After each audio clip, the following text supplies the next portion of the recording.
ఆకాశంలో పక్షుల గలగలలు, ఊరి అంచున పచ్చని పొలాలు, రైల్వే స్టేషన్ దాటి వచ్చే కదలికలు. వినోద్ విమాన ప్రయాణం తర్వాత హైదరాబాద్ మీదుగా చిన్న రోడ్డు ప్రయాణం చేసి తన స్వగ్రామం గొర్రెలపల్లిలో అడుగు పెడతాడు. వినోద్ తన ఊరిని చూసి, అసలు ఈ ఊరు మా ఊరేనా? అప్పట్లాగా గచ్చు రోడ్లు లేవు, వీధులు కూడా చాలా మారిపోయాయి. పాత రైల్వే స్టేషన్ లేదు, అన్నీ చాలా మారిపోయాయి. ఎన్ని మారినా నా స్నేహితులు మాత్రం మారరు. అలా తనలో తాను చిన్ననాటి పాత జ్ఞాపకాలని తలుచుకుంటూ చేతిలో ఒక సూట్ కేస్ పట్టుకుని వాళ్ళ ఇంటి మార్గంలో వెళ్తున్నాడు. వినోద్ వచ్చే విషయం తెలుసుకున్న తన ప్రాణ స్నేహితుడు సుధాకర్ వినోద్ ఇంటికొచ్చాడు. ఆరుబయట తన కొడుకు కోసం ఎదురు చూస్తున్న వినోద్ తల్లి శారద కనిపించింది. ఏంటత్తా, వినోద్ విదేశాల నుంచి వస్తున్నట్లు ఒక్క మాట కూడా చెప్పలేదు? ఊళ్ళో వాళ్ళు చెప్తే తెలుసుకున్నాను. నాకు కూడా తెలీదురా అల్లుడు. వినోద్ మనూరుకు వస్తున్నానని నిన్నొచ్చిన ఉత్తరంలో రాశాడు. అత్త, వాడి కోసం ఎదురు చూడని రోజులేదు. మా ఇద్దరి స్నేహం వినోద్కి గుర్తుంటుందా? అయినా మా చిన్నప్పటి రోజులే వేరత్తా. నిజమేరా అల్లుడు, మీరు చిన్నప్పుడు రోజుకొక గొడవ ఇంటి మీద తీసుకొచ్చేవాళ్ళు, రోజు మాతో తిట్లు తినేవాళ్ళు అని శారదనగానే సుధాకర్ వాళ్ళ చిన్ననాటి చిలిపి పనులు గుర్తు చేసుకుంటున్నాడు. బడిలో ఇచ్చిన బహుమతిని పట్టుకుని వినోదు, సుధాకర్ వినోద్ వాళ్ళ ఇంటి ముందు నిలబడి ఉంటారు. అంతలోనే శారద, రండి పిల్లలు, వచ్చి గుమ్మ ముందు నిలబడండి. ముందే మీకు బడిలో బహుమతులు వచ్చాయి. ఎన్ని కళ్ళు మీ మీద పడ్డాయి ఏమో. శారద పిలవగానే ఇద్దరూ వెళ్తారు. శారద వాళ్ళకి ఎర్ర నీళ్లతో దిష్టి తీస్తుంది. అలా వెళ్ళగానే ఇద్దరికీ తినుబండారాలు పెడుతుంది. రేయ్, మా నాన్నతో పాటు నేను కూడా దుబాయ్ వెళ్తున్నాన్రా. అవునా? మళ్ళీ ఎప్పుడొస్తావురా? సాయంత్రానికి వస్తావా అని అమాయకంగా అడుగుతాడు సుధాకర్. లేదురా, చాలా రోజుల వరకు రాను. అలా సుధాకర్ని తలుచుకుంటూ ఉంటే శారద సుధాకర్ని గట్టిగా పిలుస్తుంది. సుధాకర్ ఒక్కసారిగా ఉలిక్కి పడతాడు. వినోద్ వచ్చే సమయం అయింది. ఈ పాటికి వినోద్ మన ఊరు రోడ్డు మీద నడుస్తా వస్తా ఉంటాడు. నువ్వు వెళ్ళి తీసుకురాపో. అల్లుడు, అసలే మన ఊరు రోడ్లన్నీ మారిపోయాయి. వినోద్ గుర్తుపడతాడో లేదో. నిజమేనత్తా, నేను వెళ్ళి వినోద్ని తీసుకొస్తాను. ఆలోపు ఎర్ర నీళ్ళు దిష్టికి పెట్టు. అలాగే అల్లుడు, నువ్వు వెళ్ళరా అనగానే సుధాకర్ వెళ్ళిపోతాడు. అలా మార్గ మధ్యలోకి వెళ్ళగానే సూటు బూటు వేసుకుని వినోద్ కనిపిస్తాడు. సుధాకర్ ఆనందంలో, వినోద్ సూటు బూటు వేసుకుని ఎంత అందంగా ఉన్నాడు, చాలా ఎదిగిపోయాడు అని పరుగున వెళ్ళి వినోద్ని కౌగిలించుకుంటాడు. చాలా రోజుల తర్వాత ఊరికొచ్చాను కదా, సుధాకర్ని గుర్తుపట్టనట్టు నటించాలి అని మనసులో అనుకుంటాడు వినోద్. అసలు ఎవరండి మీరు నన్నెందుకు కౌగిలించుకుంటున్నారు? అప్పుడు సుధాకర్ అయోమయంగా, రే వినోద్, నీకు నేను గుర్తులేనా? నేన్రా, నీ సుధాకరాన్ని, నీ చిన్ననాటి స్నేహితున్రా. నువ్వెవరో నాకు గుర్తుకులేదు. నేను మా ఇంటికి వెళ్ళాలి, అడు తప్పుకో అని వినోద్ అనగానే సుధాకర్ కళ్ళల్లో నీళ్ళొచ్చాయి. నీకు నేను గుర్తులేనా? నువ్వు, నేను, అంజలి చిన్నప్పుడు ఆడుకునేవాళ్ళం. ఊరి చివర ఉన్న చెట్టు దగ్గర ఉయ్యాలూగేవాళ్ళం. ఇవన్నీ నీకు గుర్తులేవా వినోద్ అని అమాయకంగా వినోద్ వైపు చూశాడు. నాకేమీ గుర్తులేవు అని కొన్ని అడుగులు ముందుకేశాడు. సుధాకర్ మాత్రం వినోద్ని చూస్తూనే ఉన్నాడు. ముందుకెళ్ళిన వినోద్ వెనక్కి తిరిగి, అరే సుధాకర్, నువ్వెందుకురా నాకు గుర్తుండో? నువ్వు నా ప్రాణ స్నేహితుడివిరా అని ఆ మాటలు వినోద్ నోట రాగానే సుధాకర్కి ఆనంద బాష్పాలొచ్చాయి. వెంటనే వెళ్ళి వినోద్ని మళ్లీ కౌగిలించుకున్నాడు. మరి ఇందాకెందుకురా నేనెవరో తెలియదన్నావు? నిన్ను కాసేపు ఆట పట్టిద్దామని అలా చేశాను. అయితే నీకు నేను, అంజలి అందరం గుర్తున్నాం కదా? అసలు మిమ్మల్ని నేను మర్చిపోతేనే కదరా.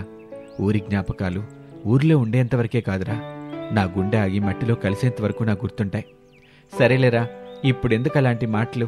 ఇంటి దగ్గర అత్త ఎదురు చూస్తుంది, వెళ్దాం పదా అని ఇద్దరూ నడుచుకుంటూ మార్గం మధ్యలో కనిపించిన వారిని పలకరిస్తూ ఇంటికి చేరుకున్నారు.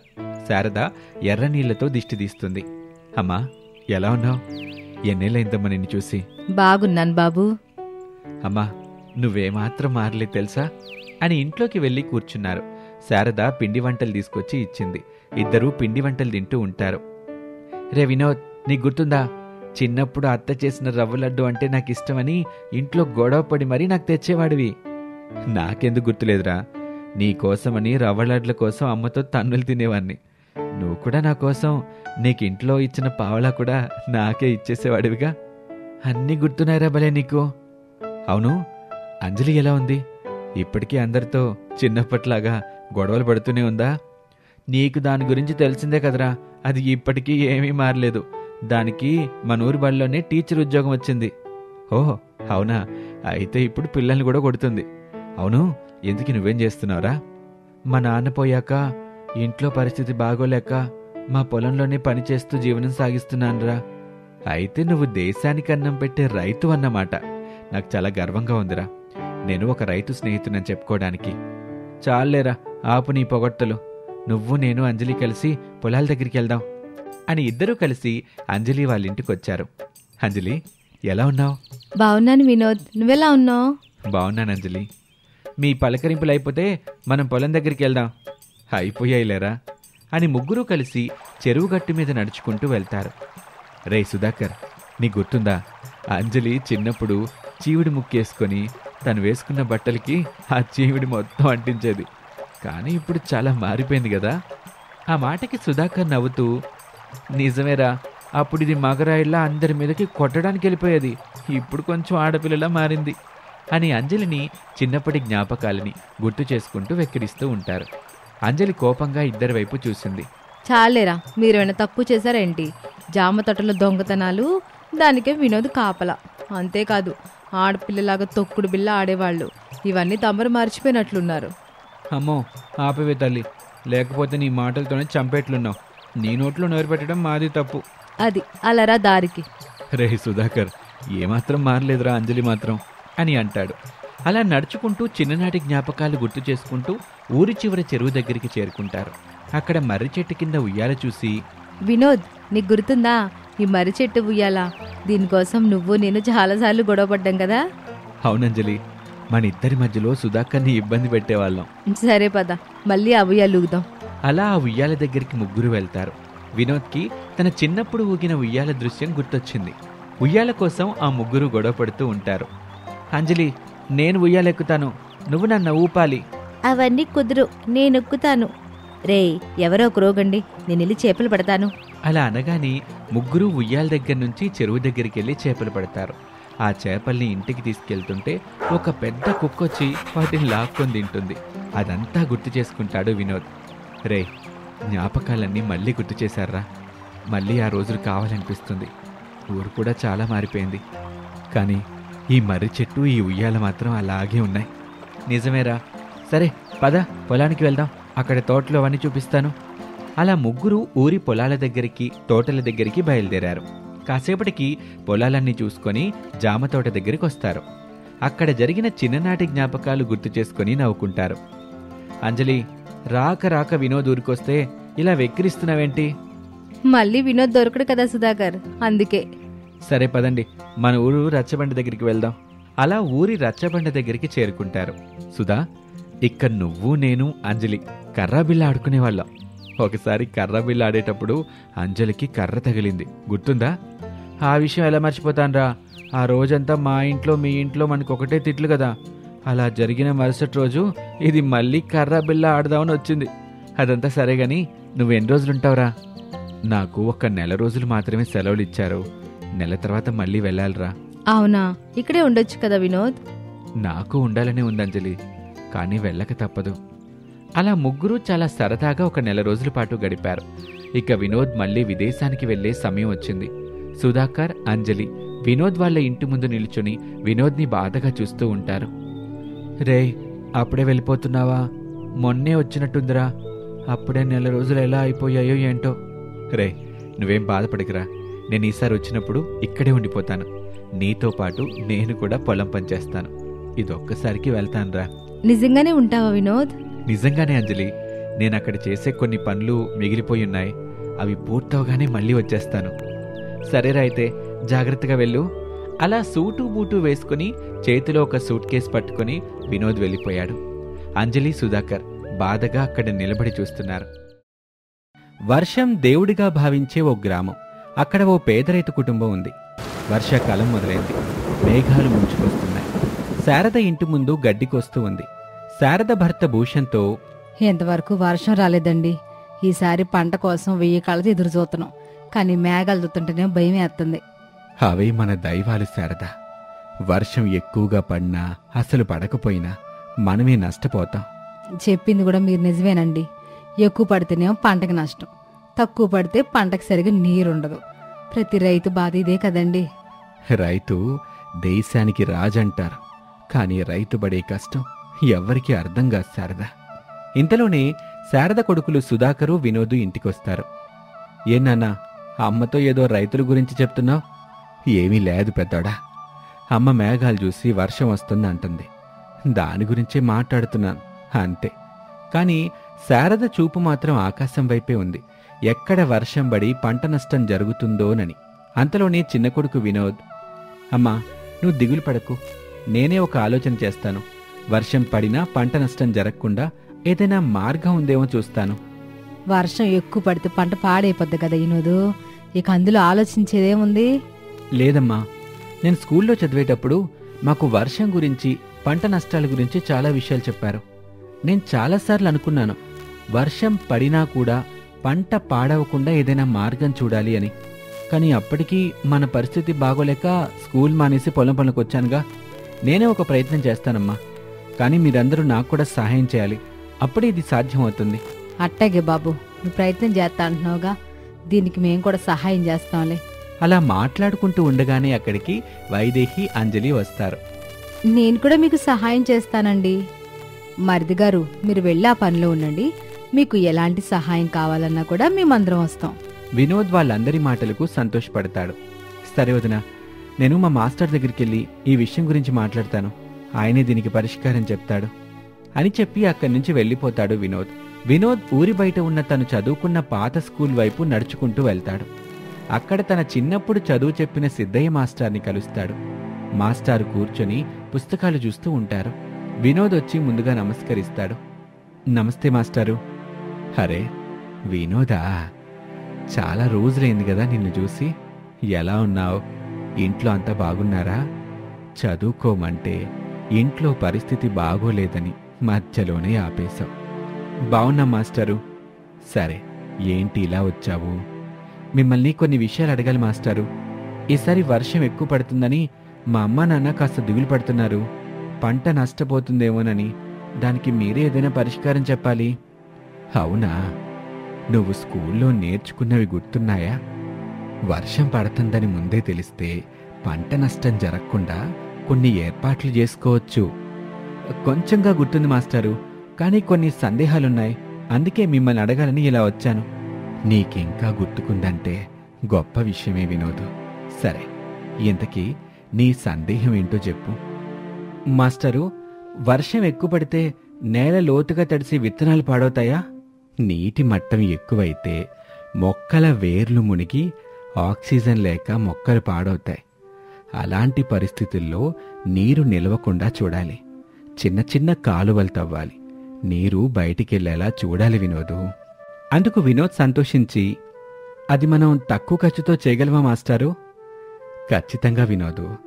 మొదటగా నీరు పోవటానికి ఒక మార్గం ఉండాలి. పొలం దగ్గర కొంత భాగంలో పెద్ద పెద్ద కాలువలు తవ్వండి.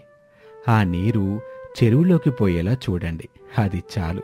పైగా వర్షపు నీటిని సేకరించటం కూడా చాలా అవసరం, భవిష్యత్తులో ఉపయోగపడతాయి. చాలా సంతోషంగా ఉంది మాస్టారు, నేనెళ్ళి మా ఇంట్లో ఈ విషయం గురించి చెప్తాను. అలాగే వినోదు, నీ ప్రయత్నం విజయం అవ్వాలని కోరుకుంటున్నాను. తప్పకుండా అమలు చేస్తాను మాస్టర్ గారు. వినోదు, ఇంకా నీకేమైనా సలహాలు కావాలంటే నా దగ్గరకొచ్చి అడుగుతూ ఉండు, నేను నీకు సాయం చేస్తానుగా. రైతుల కోసం సహాయపడితే దేశం కోసం సహాయపడ్డట్టే. అలాగే మాస్టారు, మీ మాటలు వింటుంటే కొత్త ఆశలొస్తాయి. నేను వెంటనే మా గ్రామానికి వెళ్ళి మా కుటుంబంతో, స్నేహితులతో కలిసి ఈ విషయాలన్నీ చెప్తాను అని చెప్పి ఇంటికి వెళ్తా. అందరూ ఇంట్లోనే ఉంటారు. నాన్నా, ఇందాకే నేను మా మాస్టర్ దగ్గరికి వెళ్ళొచ్చాను. ఆయన వర్షం పడినప్పుడు పంట నష్టం అవ్వకుండా ఉండాలంటే ఒక మార్గం చెప్పారు. అలా వాళ్ళ మాస్టారు చెప్పిన విషయాలన్నీ చెప్తాడు భూషణానికి. అప్పుడు భూషణం, ఇది సాధ్యం అవుతుందా వినోదు? తప్పకుండా అవుతుంది నాన్న. అంతలోనే పెద్ద కొడుకు సుధాకర్, మంచి ఆలోచన వినోద్, వర్షం పడేలా ఉంది, మనం వెళ్ళి కాలువలు తవ్వుదామైతే. అలా వైదేహి, సుధాకర్, అంజలి, వినోదు, శారద, భూషణం అందరూ కలిసి పొలం దగ్గరికి వెళ్తారు. వాళ్ళ ఇష్టదైవాన్ని మొక్కుకొని కాలువలు తవ్వటం మొదలు పెడతారు. ఊరి వాళ్ళందరూ వారిని చూసి పిచ్చి పట్టిందా ఏంటని నవ్వుకుంటారు. అంతలోనే పక్క పొలం సావిత్రి శారదని చూస్తూ, ఏంటి శారదా, కాలువలు తవ్వుతున్నారు? కొంపదీసి మీ పొలంలో బంగారం ఉందా ఏంటి? లేకపోతే తవడాలేంటి అంటూ వెక్కిరిస్తుంది. దానికి బదులుగా శారద, అవునొదినా, బంగారం ఉందంటే తవ్వుకుంటున్నాం. రైతులు బాగు కోసం నా కొడుకు ప్రయత్నిస్తుంటే దాన్ని అలుసుగా తీసుకుని మీరు నవ్వుతున్నారు. ఏదో ఒక రోజు మా ప్రయత్నం ఫలిస్తుంది, అప్పుడు ఊర్లో వాళ్ళందరూ మా దగ్గరకు వస్తారు అని సావిత్రికి తగ్గట్లుగానే సమాధానం చెప్తుంది. అంతే, ఇక మరో మాట మాట్లాడకుండా వెళ్ళిపోతుంది సావిత్రి. ఏంటమ్మా, ఊళ్ళో వాళ్ళందరూ ఇలా మాట్లాడుతున్నారు?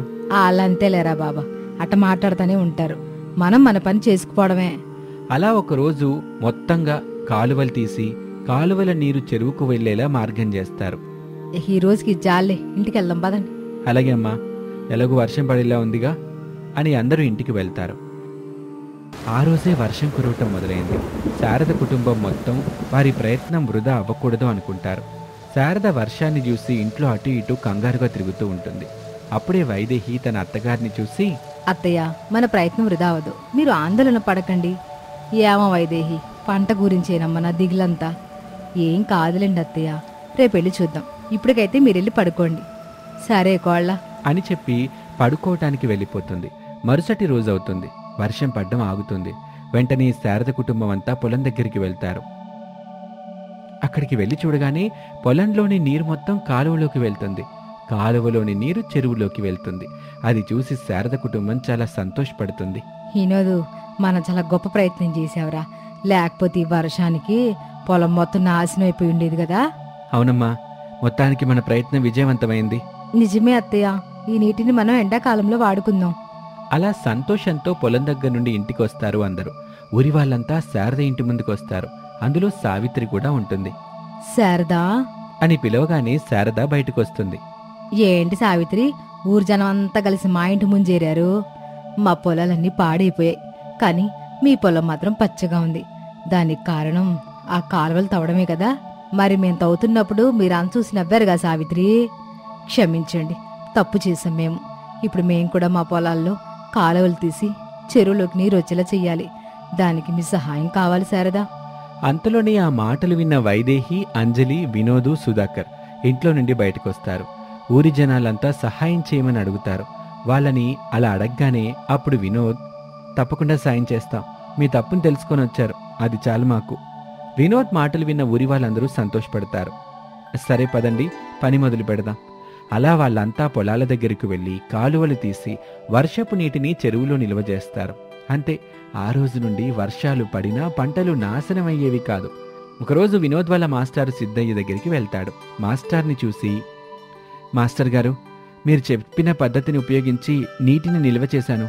ఆ నీరే ఇప్పుడు ఎండాకాలంలో మాకు బాగా ఉపయోగపడుతుంది. సంతోషం వినోద్, నీలాంటి తెలివిగలవారు ఊరికి ఒక్కరున్నా చాలు, ఎంతో మంచి జరుగుతుంది. చదువుకోకపోయినా మంచి ప్రయత్నం చేశావు. ఇదంతా మీరు చెప్పిందే మాస్టారు. మీరు ఈ విషయాలు చెప్పారు కాబట్టే నేను చేయగలిగాను. మీలాంటి గురువులుంటే మేము ఎలాంటివన్నా సాధించొచ్చు అని చెప్పి అక్కడి నుంచి వెళ్ళిపోతాడు వినోద్. ఆ రోజు నుండి ఆ ఊరంతా వర్షాకాలంలో నీటిని నిలువ చేసి ఆ నీరు ఎండాకాలంలో వాడుకునేవారు. ఆ రోజు నుండి ఊళ్ళో పొలాలన్నీ పచ్చగా ఉంటాయి.